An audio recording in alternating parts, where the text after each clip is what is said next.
वर्षों का प्रश्न उठाया हुआ है।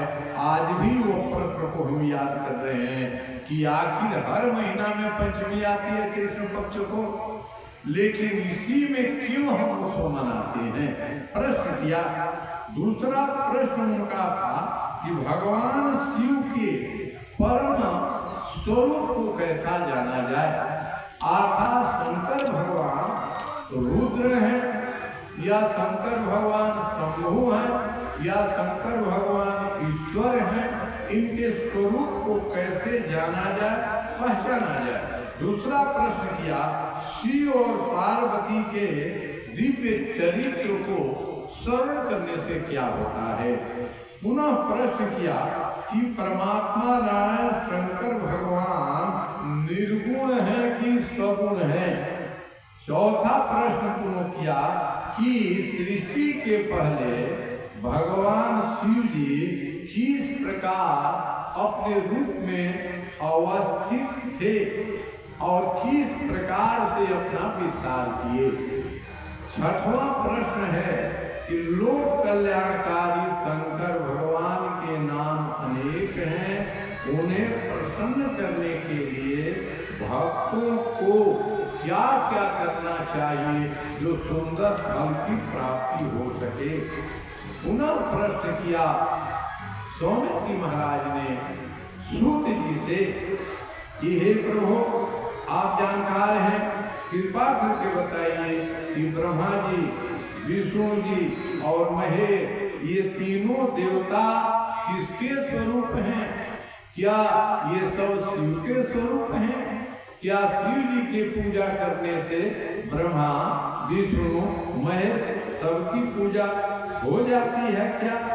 पुनः सातवां प्रश्न उन्होंने किया कि हे प्रभु, कृपा करके बताइए कि ये उमा नामक जगत जननी जगदम्बा का इस संसार में पदार्पण कैसे हुआ और उस उमा का विवाह किससे हुआ।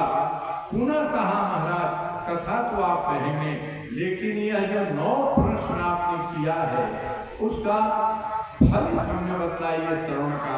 कहते हैं कि भगवान शंकर का ये 9 जो प्रश्न आपने बसंत से प्रश्न को उठाया और अंत में उमा के विवाह की बात उठाई, ये 9 प्रश्न है।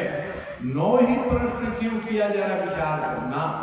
संसार में परमात्मा नारायण पूर्ण ब्रह्म है, अंकों में एक अंक का सबसे बड़ा अंक 9 होता है और 9 हमेशा पूर्ण ही रहता है। अब इसको आज की भाषा में टेबल कहें या पहाड़ा कहें, इस रूप में याद करोगे तो 9 का पहाड़ा कितने तक पढ़ जाओ उसका योग हमेशा 9 होगा। जैसे 9 दूनी 18, 1 8 9, 29 27, 2 7 9, 9 चौका 36, 3 6 9, 9 5 45, 4 5 9, 9 छक्का 54, 5 4 9, 9 7 63, 6 3 9 और 9 8 72, 7 9, 9 81, 8 1 9 और हमेशा अंक का योग पूर्ण ही रहता है, 9 ही रहता था। ओम पूर्णमदा पूर्णमदा पूर्णात् पूर्णस्य पूर्णस्य पूर्णमादाय अवशिष्यते, ये सदा शांति प्रदान करने वाला अंक है। ओम शांति, ओम शांति, ओम शांति 3 बार हम बोलते हैं। क्यों? इसलिए कि जिस लोक में हम रह रहे हैं यह अंक का याद करने मात्र से यह शांति स्थापित होगी। काबूल लोक के नीचे जो लोक हमारा है वहाँ भी शांति होगी, अंत का अंतरिक्ष में भी शांति होगी। इसलिए 3 बार इसको हम कहते हैं। इस प्रकार से 9 प्रश्नों का उत्तर का फलित यह है कि भगवान शंकर का गुणानुवाद जो सत्य रज तम तीनों से परे है, प्रकृति और पुरुष से परे है, सब का सब फल की प्राप्ति हो जाता है। इस प्रकार से मन में ये प्रश्न बनाए रखें कि बसंत इस माघ पंचमी शुक्ल पक्ष के पंचमी तिथि का नाम अमहोत्सव क्यों पड़ा। उत्तर इसका जानने के लिए सूत जी महाराज ने कहा देखो इसका उत्तर 9 प्रश्नों का उत्तर शिव पार्वती के पावन चरित्र में समाहित है। इन 9 प्रश्नों का उत्तर गौरी शंकर भगवान के जीवन में दर्शन होता है। इन 9 प्रश्नों को साकार रूप में अगर हम देखना चाहते हैं तो शिव भक्त नारद के चरित्र से हमें प्रारंभ करना होगा। पुनः सौनक जी महाराज ने कहा, महाराज मेरे मन में तो एक बात रह ही गई, क्या? जब नारद का आपने नाम लिया तो मेरे मन में ये प्रश्न उठता है कि ये नारद जी ब्रह्मा जी के पुत्र मानस पुत्र हैं, ये नारायण के औरस पुत्र हैं, शिव के प्यारे भक्त हैं, तो ये नारद जी को मोह कैसे हो गया? जो भगवान की सन्निधि में रहे उसे मोह हो जाए, यह आश्चर्य है। सूर्योदय होने पर रात दिखलाई पड़े, यह तो आश्चर्य की बात है। यह कैसे हुआ, यह मुझे आप बतलाने की कृपा कीजिए। कहा कि आपका ये प्रश्न नया नहीं है, यह प्रश्न जगदम्बा ने भी एक बार ऐसा ही किया था। ये ही प्रश्न सनक, सनातन, सनंदन और कुमारों ने भी ब्रह्मपुत्र होकर के भी आज काल में ऐसा ही प्रश्न किया था। उन दिनों जो महादेव जी की कृपा से उत्तर मिला वही आप सबके सामने मैं स्पष्ट करना चाहूँगा। कहा कि देखो ये शंकर भगवान का जो तत्व है वह पूर्ण स्वरूप है, यह पूर्ण स्वरूप है, आनंद को देने वाला है, कल्याण को प्रदान करने वाला है, जो एक बार भी जिनके मुंह से शिव शब्द निकल जाता है उसे आश्रय जगत जगदम्बा भवानी का सरदा के रूप में, लक्ष्मी के रूप में, रुद्राणी के रूप में उसे तीनों कल्प के लिए आशीर्वाद प्राप्त हो जाता है। पुनः उन्होंने कहा कि देखो एक समय की बात है, अब कथा कहना शुरू किया। कहा नैमिषारण्य में कौन कथा कह रहा है? सूत जी कथा कर रहे हैं। कौन सुन रहा है? समान गृहस्थ नहीं सुन रहे, 88,000 ऋषि हैं और उनमें एक प्रधान है सौनक जी महाराज। उनसे कहा कि एक समय की बात है, क्या मुनि शिरोमण विप्र वर नारद जी जो ब्रह्मा जी के पुत्र हैं विनीत चित हो तपस्या में मन लगाया। और तपस्या कहाँ किया? कहा देव नदी गंगा के निरंतर वेग जहाँ चलता रहता है, हिमालय की तराई में जो दिव्य क्षेत्र है जहाँ से गंगा का निरसन होता है, उस गुफा के बगल में नारद जी ने सुदीर्घ काल तक तपस्या उन्होंने की और तपस्या के फल स्वरूप उनका अंतःकरण शुद्ध हो गया। तपस्या से देखो की बात है, मन की मलिनता ध्यान से जाती है। मन की मलिनता, मन में गंदगी कोई हो जाए तो ध्यान करेंगे तो चल जाएगा।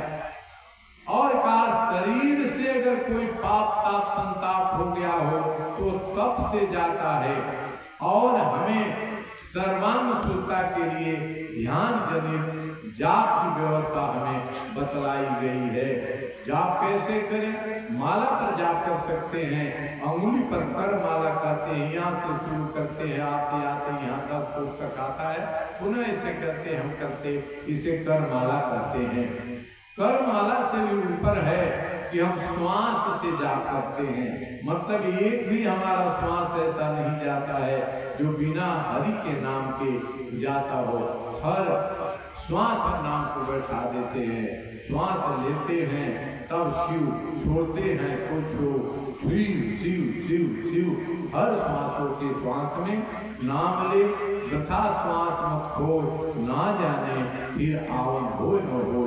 तो सबसे उत्तम जाप की प्रक्रिया है हमारा प्रारंभिक अवस्था माला पर जाप का, दूसरी अवस्था करमाला अंगुलियों पर जाप और अंतिम और अद्भुत अवस्था चरम अवस्था है श्वास पर, क्योंकि कर का माला छूट सकता है, हाथ की उंगलियां भूल सकती हैं, लेकिन श्वास पर अगर नाम का अभ्यास हो जाए तो जब तक श्वास रहेगा हमारा जाप चलता रहेगा। ये उत्तम माना गया। हर सांसों के श्वास में नाम ले, वृथा श्वास मत हो, ना जाने पे राम हो, उत्तम जाप माना गया है। देव ऋषि नारद ऐसे उत्तम कोटि का जाप करने लगे बैठ करके उस पावन हिमालय की तराई में, और जाप करते हुए ध्यान करते हुए आसन की सिद्धि जब हो जाए तो शीघ्र ही वह मंत्र सिद्ध हो जाता है, जीव शुद्ध हो जाता है और परमात्मा नारायण की प्राप्ति हमें हो जाती है। अर्थात जो लक्ष्य हमारा है वह लक्ष्य सिद्ध हो जाता है। यह शरीर में हम हैं दिखलाई पड़ेगा, लेकिन वास्तविकता है कि हम शरीर से परे जो इसमें नर और नारायणी स्वरूप परमात्मा रहते हैं, जिनके कई नाम हैं, वो स्वयं हो जाते हैं और उनके साथ हमारा हर पल हर क्षण बीतने लगता है। बस यही हुआ। नारद जी ध्यान में जाप करने लगे। परिणाम हुआ कि इनका जाप से स्वयं हर सांस से ही नहीं, रोम रोम से निकलने लगा अहम ब्रह्मास्मि, अहम ब्रह्मास्मि, मैं भी ब्रह्म हूँ, मैं भी ब्रह्म हूँ, मैं भी ब्रह्म हूँ। अर्थात लाल की देखकर मैं गई, मैं भी हो गई लाल। अर्थात जिसका आप जाप करेंगे वो स्वयं वही स्वरूप हमारा हो जाता है, वैसा दिखलाई पड़ने लगता है। एक बात बताऊं आपको, ये शंकर भगवान दिखलाई पड़ते हैं, सब कहता है काले हैं कुलटे हैं, काले कुलटे नहीं है, ये श्याम श्याम वर्ण भी नहीं इनका है, ये तो गौर वर्ण है। ऐसा सुंदर सृष्टि में कोई हुआ ही नहीं। इसलिए वेद की ऋचाएं कहती हैं कर्पूर गौरम, कितना गौर है, जैसे कर्पूर श्वेत होता है कपूर, वैसे सुंदर श्वेत वर्ण इनका है। लेकिन इन्हें हम क्यों काला कहते हैं, श्याम क्यों कहते हैं? इसलिए कि इनके इष्ट परमात्मा नारायण हैं, विष्णु हैं, और वह उनका स्वरूप कैसा, नीलांबुज श्यामल कोमलांगम, नील के समान उनका वर्णन है। इसलिए उनका ध्यान करते करते ये नील वर्ण के दिखलाई पड़ने लगते हैं। ये राम में, शिव में, कृष्ण में अंतर नहीं करना। शिव पुराण कहता है कि जो व्यक्ति राम में, कृष्ण में, शिव में अंतर करता है वह नरक का अधिकारी होता है। हरिवंश पुराण में लिखा है कि ऐसे ही तीनों देवताओं में जो भेद करता है, भेद बुद्धि के कारण वह पाप लोक का अधिकारी बनता है। श्रीमद् वाल्मीकि रामायण में लिखा हुआ है कि तीनों देवों में अंतर करने वाला अपना पुण्य को छीन कर बैठता है। इसलिए मेरे भाई, मेरी बहन, माता जी, अंतर नहीं समझना, तीनों का स्वरूप एक है। ये द्वारका में महादेव जी बैठे हैं लिंग स्वरूप में, केवल नहीं समझना कि केवल महादेव जी हैं, ये केवल शिव जी हैं, केवल रुद्र है, केवल शंकर भगवान, ऐसा नहीं समझना। इस लिंग में तीनों देव, नीचे में ब्रह्मा जी हैं, मध्य में विष्णु जी हैं और ऊपर स्वयं रुद्राचार्य महादेव विराजित होते हैं। इसलिए शिव जी का पूजा करने से सबकी पूजा हमारी हो जाती है, ऐसा शास्त्र का वर्णन है। अंतर कभी नहीं करना चाहिए जीव मात्र को। इस प्रकार से श्री देवर्षि नारायण अपने ध्यान में जाप करते हुए और अहम ब्रह्मास्मि, अहम ब्रह्मास्मि करके परम विद्वा को उन्होंने सिद्ध कर दिया। और ये साधन में जब ये बैठे तो सीधी जब इनकी हो गई तब इन्होंने एक लीला करना प्रारंभ किया। लीला ये है कि जब किसी को कोई चीज प्राप्त होने के निकट जी पहुंचता है या प्राप्त हो जाती है कि यदि उसमें अहंकार आ गया, यदि घमंड आ गया तो उसका विनाश निश्चित हो जाता है। विचार करना, यहाँ तो नारद जी ने मामूली तप नहीं किया, मामूली जप नहीं किया, मामूली ध्यान नहीं किया। इनके जप तब ध्यान से देवराज इंद्र चिंतित हो गए। एक बड़े लोगों का स्वभाव होता है, वह दूसरे की उन्नत देख नहीं सकता। जब तक उनके आप बराबर हैं, नीचे हैं, वो आपके साथ रहेंगे। लेकिन जैसे आगे बढ़ने लगेंगे, बड़े लोग आपको देख नहीं सकते। प्रमाण ऊंच निवास नीच करतूती, देख न सकई पराई विभूति। विभूति माने बढ़ोतरी, विभूति माने ऐश्वर्य, विभूति माने संवर्धन, विभूति माने विकास। ऐसे जो लोग होते हैं, अपने साथ रहने वाले लोग जब आगे बढ़ने लगते हैं तो उनको देखकर जलने लगते हैं, ईर्ष्या हो जाती है। वैसे ही देवराज इंद्र को ईर्ष्या हो गई नारद जी की तप करने से। नारद जी का ध्यान सिद्ध होने लगा, इससे उन्हें ईर्ष्या हो गया, द्वेष हो गया। बस उन्होंने बहुत प्रयास किया, कामदेव को भेजा इनका तपस्या को भंग करने के लिए। आज भी साधु संत जब आगे बढ़ने लगता है तो उसको विकृत करने के लिए, अस्खलित करने के लिए, गिराने के लिए, बदनाम करने के लिए दुष्ट प्रकृति के लोग नाना प्रकार से उसे पथ भ्रष्ट करने का प्रयास करते हैं। लेकिन सच्चा जो संत और साधक होता है, कोई पथ भ्रष्ट नहीं होता है, जो नारायण का आश्रित होता है। तब ये लगे रहे। देवराज ने बहुत प्रयास किया, बहुत षड्यंत्र किया, लेकिन देवराज इंद्र का षड्यंत्र नारद पर लगा नहीं। नारद की तपस्या सिद्ध हो गई। नारद की जब तपस्या सिद्ध हो गई तो चले आगे के बढ़ने के लिए। कहा कि मैं सिद्ध हो गया, कामदेव भी आए, इंद्र ने प्रयास किया, फिर भी मेरी तपस्या बनी रह गई। मैं अब तक शिरोमणि के नाम से संसार में जाना जाऊंगा, लेकिन इस बात को किसी को पता नहीं, हमको बताना चाहिए। एक बात समझ लेना, साधना गोपनीय होनी चाहिए, भोजन भी गोपनीय होना चाहिए, अर्थात ये पर्दा के पीछे होना चाहिए। भोजन हो या भजन हो, ये पर्दा के पीछे होना चाहिए, दिखा करके नहीं होना चाहिए। क्यों? पता नहीं कब की कुदृष्टि इस पर लग जाए। मेरे भाई बहन, हमारे एक सिस्टम है, हमारे पंथ में तो भोजन का एक विधान बना है। हमारे भोजन को अगर कोई दूसरा देख ले तो हमारे लिए त्याग माना गया है। इसलिए हमारे परंपरा के जो सन्यासी होते हैं, जैसे हमारे कोई के, उनका भोजन अन्न जल लेते हुए कोई देख नहीं सकता। कब पता नहीं किसकी दृष्टि लग जाए, क्योंकि ये पानी अन्न जो हम ग्रहण करते हैं, देखने वाले की दृष्टि भी उस पर लग सकती है तो कुप्रभाव हो सकता है। इतना साधक को सावधान रहना चाहिए। देव ऋषि नारायण तप सिद्ध हो गया, लेकिन इनके मन आया कि हमारे तप को कोई जानता नहीं, अब बताना चाहिए कि मैं सिद्ध हो गया। तो कहाँ जाए? तो सबसे पहले जाए तो जाए कहाँ कि चलिए देवों को देव महादेव हम उनके पास चलो। मैं कैलाश पर गए, कैलाश पर जाने जैसे पहुँचे, महादेव भगवान लीलावस्था आइए देवर्षि, बहुत दिनों पर आपका आना हुआ, कैसे आए? कहा क्या कहूँ महाराज, आज कल मैं तपस्या करने हो गया, तपस्या में लगा रहा, क्या हुआ? मैं सिद्ध हो गया। देवराज इंद्र ने बहुत मुझे गिराने का प्रयास किया, लेकिन मेरा कुछ बिगड़ा उगड़ा नहीं, सिद्ध हो गया। तुरंत शंकर भगवान ने कहा, हे देवर्षि, ठीक आप अच्छे हो गए, सिद्ध हो गए, लेकिन यह बात दूसरी जगह मत कहना तुम। क्यों? ये सूत्र जीवन में बांध लेना आप सब जीवन में। पुण्य को बार बार अगर आप कहिएगा तो पुण्य आपका क्षीण होगा, अब पाप को भी बार बार कहिएगा तो पाप भी छीन लेगा। बार बार अगर कहने की जरूरत हो तो अपने पाप का उद्धार करना चाहिए, बार बार कहते चलना चाहिए, हमसे अपराध हो गया, हमसे पाप हो गया, ये गलती हो गई, अब क्या करूँगा। जो जो सुनेगा आपका पाप बढ़ जाएगा। लेकिन पुण्य जैसे जैसे कहते चलेंगे वैसे वैसे पुण्य भी छीन हो जाएगा।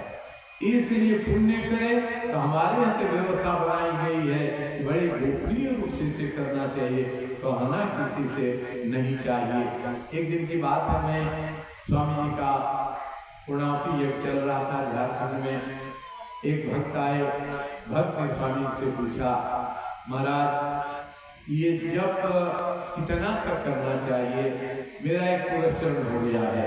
पंजाब की परंपरा में हमने बताया था कि जितने अक्षर का मंत्र उतना लाख जाप करने से एक पुरस्चरण हो जाता है, और उतने पुनः गुना करके लाख जाप करेंगे तो महापुरस्चरण होता है। अदशान सहवन का विधान है। स्वामी जी ने कहा देखिए ये मंत्र दीर्घ नहीं करना चाहिए। हमसे कह दिए, कहने की बात नहीं है, मौन रखकर अपना काम करते चलिए।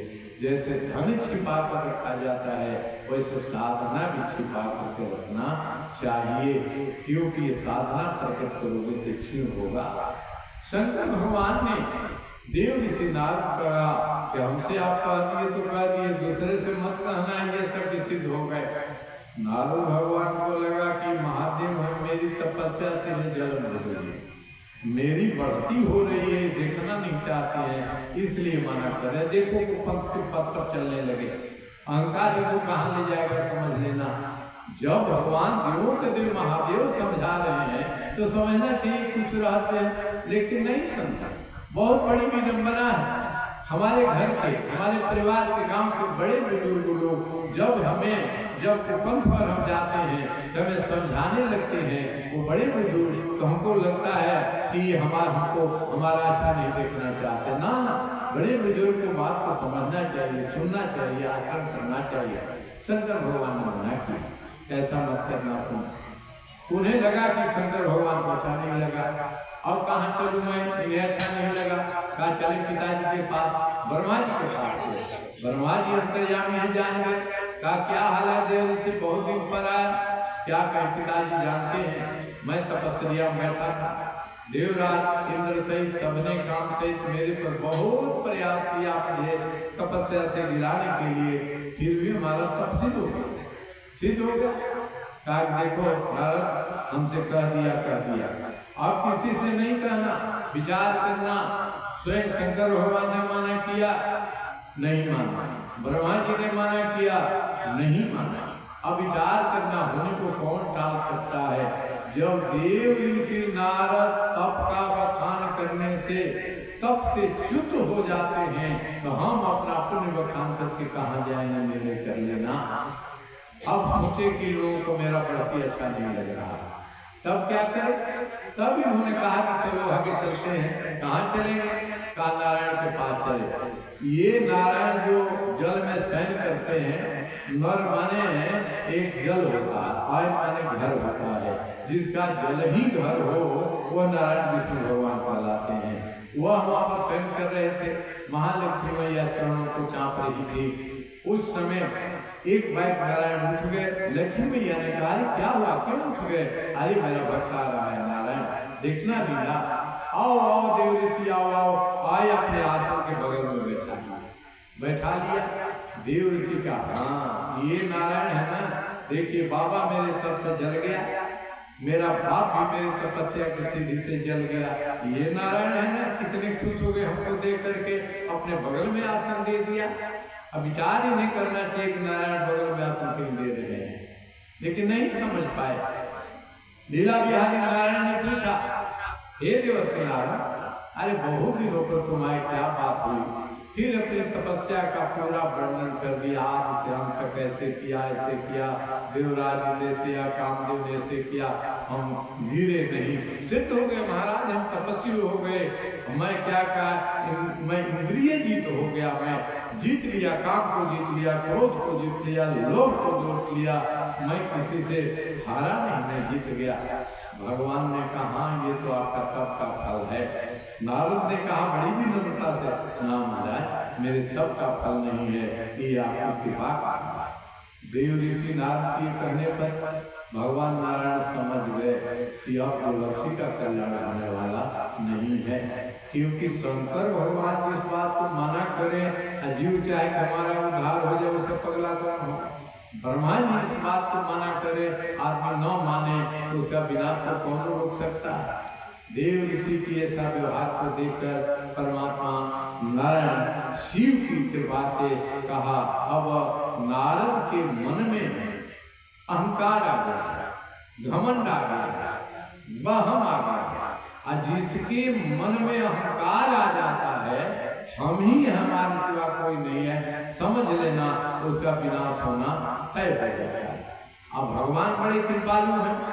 भगवान सोचा नारद के मन में अहंकार रहेगा तो इसका सर्वनाश हो जाएगा, तो इसके जीव के अंतर्गत का अहंकार मिटा देना चाहिए।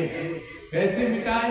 जैसे माँ अपने बच्चे को अगर पीड़ा हो जाए, घाव हो जाए, तो जबरदस्ती पकड़ करके डॉक्टर से ऑपरेशन करा देती है, वैसे कहा अब नारद का ऑपरेशन कराना पड़ेगा। कैसे होगा? सूत जी से सौम्यति ने पूछा कि महाराज देव ऋषि नारद ये काम, और सभी आए, काम को जीत लिया, सारा प्रलोभन दे दिया गया इनको, वो लोभ को जीत लिया। इतने के बाद भी काम और क्रोध ने इन्हें अस्खलित करने का, गिराने का प्रयास किया। क्रोध को भी जीत लिया, अर्थात काम को भी जीत लिया, क्रोध को भी जीत लिया, लेकिन लोभ को भी जीत लिया। लेकिन चौथा आदमी को भी विनाश करने वाला तत्व है अहंकार को क्यों नहीं जीत सके? कहा कि देखो यह अहंकार बड़ा जबरदस्त प्रकार का विष होता है। यह विष अगर एक बार किसी पर चढ़ जाए तो उसको उतारने वाला कोई मंत्र महामंत्र बना ही नहीं है। केवल गुरु और गोविंद की कृपा से अगर शिव चाहे तभी हो सकता है। इसलिए शिव की लीला का विस्तार बात हुई। कहते उन्होंने कहा देखो सबसे आदमी जीत सकता है, काम को जीत लेगा, क्रोध को जीत लेगा, लोभ को जीत लेगा, लेकिन अहंकार को जीतना बड़ा मुश्किल है। यह कहते हुए कहा कि पूर्व काल की एक बात मुझे याद आ रही है। एक व्यक्ति ने तप की साधना की और साधना करते हुए उसने अपनी सिद्धि को प्राप्त कर लिया, और प्राप्त की सिद्धि प्राप्त करने के पश्चात अपने आयु को भी जान लिया कि इतने दिनों तक मुझे संसार में रहना है, अमुक दिन को अमुक समय में हमें संसार से विदाई हो जाएगी। वह सामान्य व्यक्ति नहीं था, वह तो प्राण नहीं डालता था, मूर्तियों को ऐसा बनाता था, ऐसा बनाता था, लगता है जीवंत हो। वह अपना समय जान लिया था साधक, इसलिए वह शिल्पकार ने अपने जैसे 8 मूर्तियों को बनाया।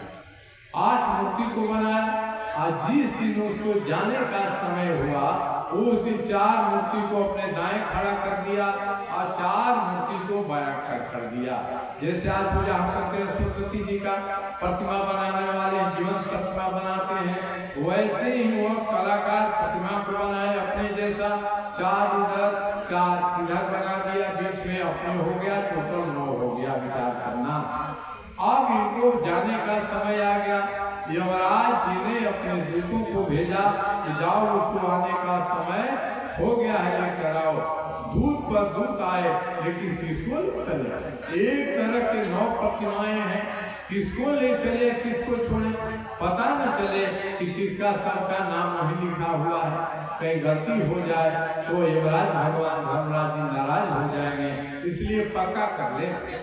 यमराज भगवान के दूतों ने बहुत अपनी बुद्धि लगाई, लेकिन निर्णय नहीं कर पाए असली कौन है इस 9 में से।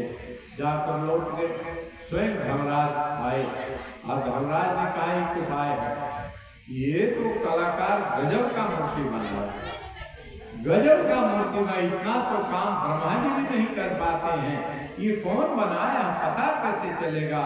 तब तक असली जो मूर्तिकार था उसके मुंह से निकल गया, यह मूर्ति तो मैंने बनाई है। बस यमराज ने कहा यही असली है।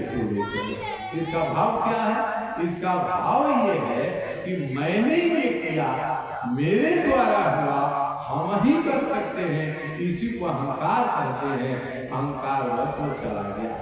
देवराज जी को अहंकार हुआ कि हमने काम को जीत लिया, क्रोध को जीत लिया, लोभ को जीत लिया, लेकिन काम क्रोध लोभ जीतने का जो अहंकार है, घमंड है, उसको जीत नहीं सके। यह शंकर भगवान जान लिए थे, ब्रह्मा जी जान लिए थे, नारायण जान लिए थे। कहा ये भगत है, हमारी घोषणा है, जिम बालक राखे महतारी। जैसे बालक की रक्षा माँ करती है, वैसे भगवान अपने भक्तों की रक्षा करते हैं। हमारा भक्त देवर्षि नारद कहीं गिर न जाए, इसकी रक्षा करनी चाहिए। सूत जी महाराज से सौनक जी महाराज ने पूछा, फिर क्या हो, अब करना क्या? शिव माया से लीलावश नारायण ने एक नवीन लोक की स्थापना की। बड़ा सुंदर, जैसा ब्रह्म लोक है उससे भी सुंदर लोक की उन्होंने स्थापना कर डाली। और उसमें एक राजा बनाया, राजा का महल बनाया, अटारी बनाया, बाजार बनाया, नए नए सुंदर नगर बनाए, सुंदर दर्शनीय स्थान बनाए। और राजा शिलनिधि को एक पुत्री हुई और पुत्री का नाम कहते विश्वमुनि रखा। और इस प्रकार से वहाँ पर इधर से आए तो लौट जाने के समय कुछ नगर नहीं था। जब लौटने लगे तो देखा ये एक राजा का नगर है, ये राजधानी है, इसका राजा कौन हो सकता है?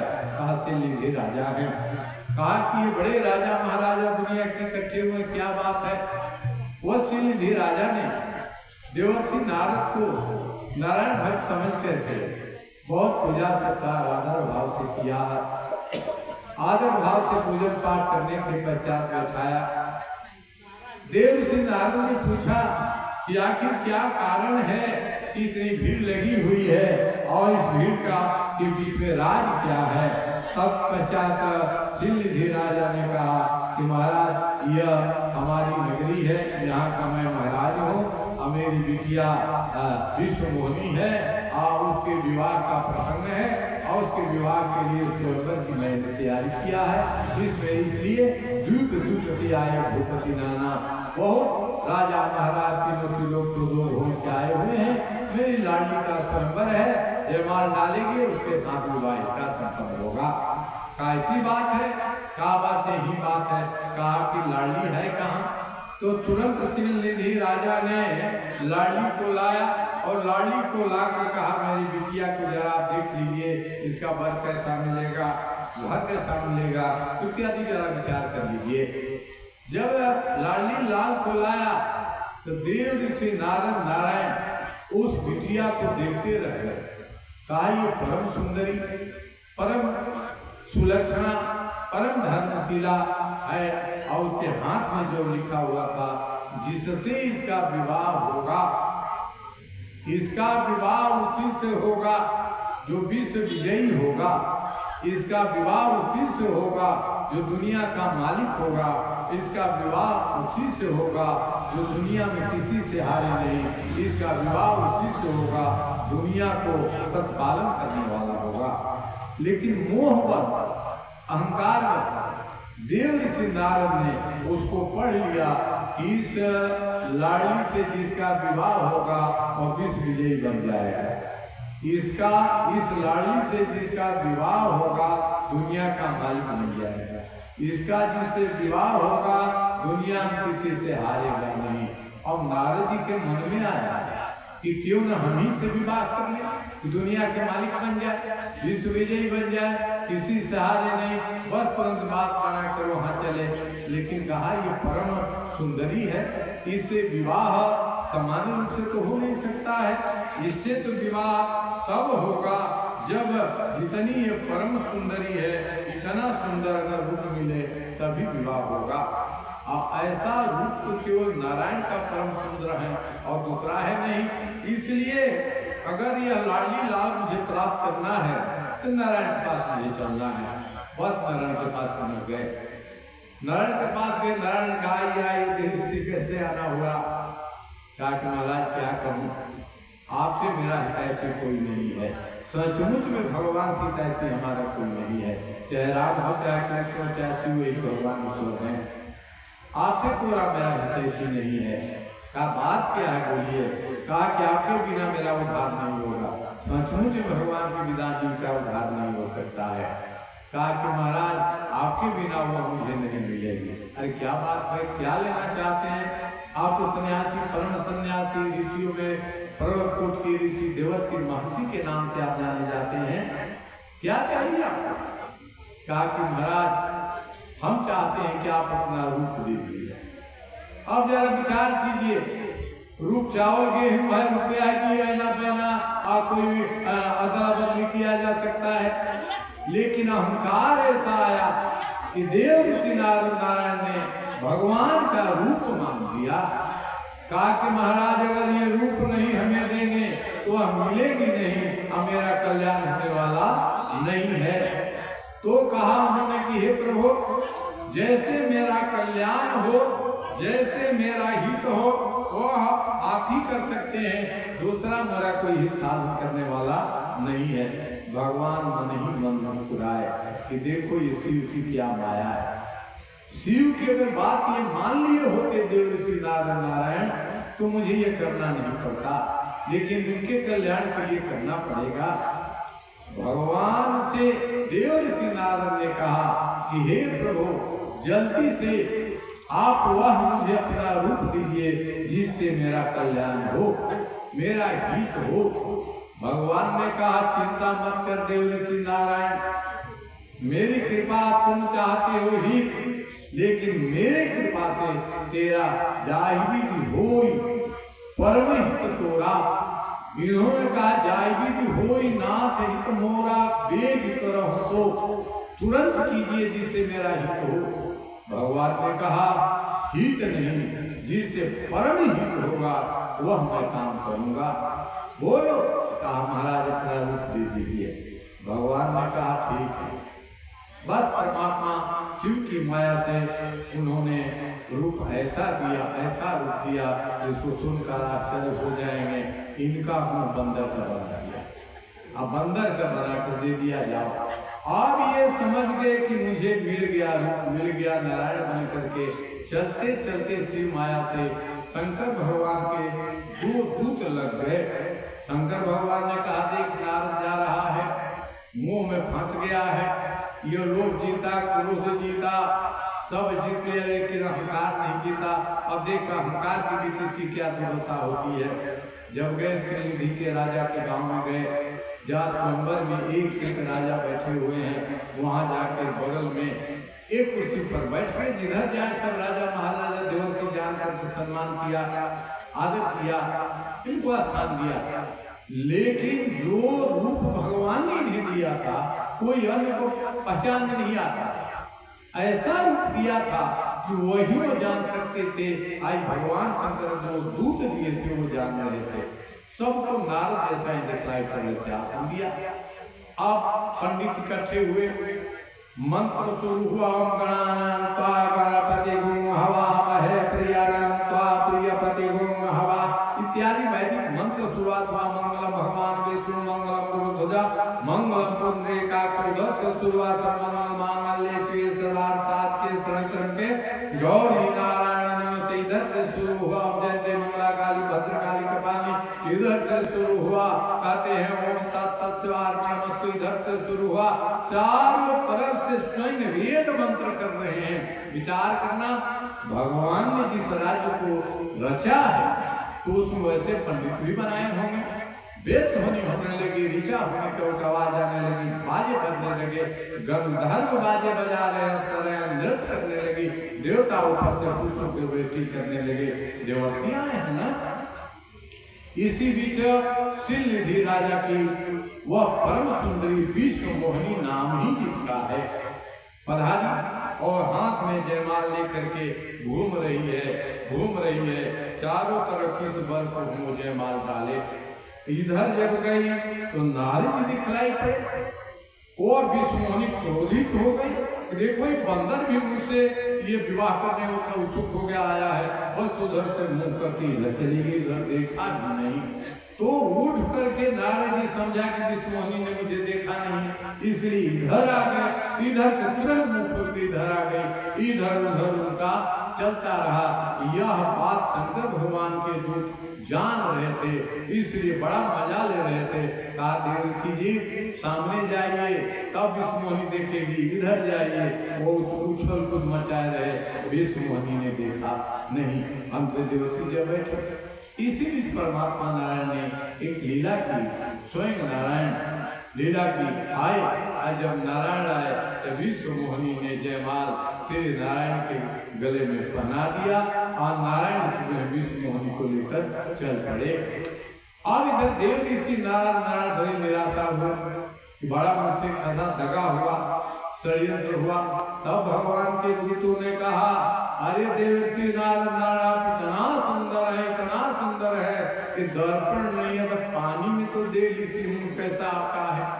देव ऋषि पानी में जब देखने गए तो देखा मरकट बदन भयंकर देही। देखा ही तो बंदर का मुंह मुझे दे दिया है, माना था सुंदर मुझा सुंदर नारायण का, ये बंदर का मुंह दे दिया। बात स्वयं कहा, अभी मैं जाता हूँ उसे बताऊंगा कि नारद को ऐसा करने से क्या होता है। रास्ते में जा ही रहे थे नारद भगवान, तब विश्व मोहिनी और नारायण मिल गए। नारायण ने प्रणाम किया, कहा प्रणाम करते हैं आप, दगाबाज करते हैं, आपके ऊपर कोई नहीं है, तो जो मन में आएगा सो कीजिएगा।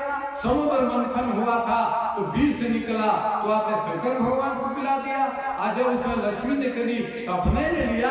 आप हमेशा ऐसे ही करते रहते हैं, जो मन में करते हैं। हमने आपका सुंदर रूप मांगा, मुझे बंदर दे दिया, जाओ मैं श्राप दे रहा हूं। त्रिभुवन डोलने लगा, हिलने लगा, श्राप देता हूं, जिस तरह से विवाह करके मैं नारी के विरह में, मैं वियोग में जलता हूं, एक दिन तुझे भी नारी के वियोग में भ्रमण करना होगा। मैं श्राप देता हूं, जिस प्रकार से नर्क में मैं गया था, एक दिन नर्क तुझे लेना पड़ेगा। मैं श्राप देता हूं, जो मुझे तुमने बांदर का रूप दिया था, ये ही बांदर एक दिन तुझे मदद करेंगे। श्राप दिया, आज जब श्राप दे दिया, न पाड़ी हुई, नारद ठीक नहीं किया, ठीक नहीं किया। इतने में भगवान ने अपना रूप प्रकट कर दिया चतुर्भुज। बोलिए विष्णु भगवान की जय। विष्णु भगवान ने कहा, देखो इस शिव की क्या लीला है, क्या से क्या होगा। जब नारदी ने देखा, वहां देखा न कोई राजा है, न विश्व मोहिनी है, ये तो नारायण है। कहा, हे प्रभु गलती हो गई, हमसे गलती हो गई, माफ कीजिए, माफ कीजिए। कहा, आपसे गलती नहीं, ये शंकर भगवान दुनिया वालों को ये बात बताने के लिए रचना किया था कि आपको जय जय नारायण, जय श्री नारायण। बोलिए श्री कृष्ण भगवान की जय, कृष्ण कन्हैया लाल की जय। कहा, ये शिव की लीला थी, वो मैंने किया। कहा, अरे प्रभु गलती होगी, दंडवत करने लगे। मैं श्राप को वापस ले लेता हूँ, श्राप को वापस में ले लेता हूँ। नारायण का श्राप वापस लेने की जरूरत नहीं। शिव जी की यही महिमा है कि कुछ भगत को, जनता को ये उपदेश दिया जाए, सदा कल्याण उपदेश दिया जाए कि अहंकार का फल क्या होता। माई भाई बहन समझ लेना। और दुनिया में सारे बीमारियों का दवा है, लेकिन अहंकार आ गया, आपको घमंड आ गया, चाहे धन का घमंड हो, चाहे रूप का घमंड हो, या समान का घमंड हो, या कोई घमंड आ जाए तो समझ लेना विनाश की शुरुआत हो गई। भगवान का खुराक ही अहंकार होकर खा जाते हैं जीव को। कहते नारद ने कहा कि अब मुझसे गलती हो गई। कहा कि नहीं, शंकर भगवान की इच्छा थी। कहा कि महाराज हमने बहुत भला बुरा आपको निंदा कर दिया, अब मेरा अपराध कटेगा कैसे। महापातक की श्रृंखला में निंदा भी, चुगली भी आती है। यहाँ की वहाँ बात जो हम लोग करते हैं ना, वही महापातक है। यहाँ से वहाँ बात नहीं ले जाना चाहिए, चुगली नहीं करना चाहिए। कहा, महापातक की श्रृंखला है। कहा, तो मेरा पातक कटेगा कैसे। नारायण ने कहा, आपका पातक कटेगा, एक ही उपाय है कि जाहु जपहु शंकर सत नामा। जा करके आप शंकर भगवान का भजन कीजिए। शंकर भगवान का आपने गुनाह किया है, उनके आदेश का अवहेलना आपने किया है। उन्होंने माना किया, लेकिन आपने माना नहीं, तो जाकर शंकर भगवान माफ करेंगे तभी। कहा, कहाँ जाकर हम जप करें।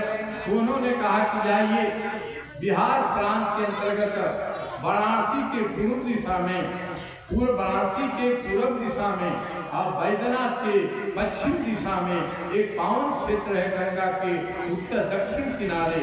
वहाँ पर एक धर्मावती नदी है, और धर्मावती नदी के बगल में ब्रह्मा जी के द्वारा स्थापित एक गांव है जिसका नाम ब्रह्मपुर है। और वहाँ के भगवान शंकर भगवान ब्रह्मेश्वर नाथ के रूप में जाने जाते हैं, वहां जाकर आप जप कीजिए शंकर भगवान के नाम से, वही आपका यह चुगली का साप कटेगा। वही नारद भगवान वैशाख शिवरात्रि को ब्रह्मपुर धाम में आए और वहां शंकर जी के नाम का जपन करने लगे। ओम नमः शिवाय, ओम नमः शिवाय, हर हर भोले नमः शिवाय, ओम नमः शिवाय, ओम नमः शिवाय, हर हर भोले नमः शिवाय, ओम नमः शिवाय, ओम नमः शिवाय, हर हर भोले नमः शिवाय, ओम नमः शिवाय, ओम नमः शिवाय, हर हर भोले नमः शिवाय, हर हर भोले नमः शिवाय। नित्य जाप करने लगे। कहा ये जाप करते करते यह ज्येष्ठ का शिवरात्रि आता है और ज्येष्ठ के शिवरात्रि के अवसर पर यह परिणाम हुई तुम्हारी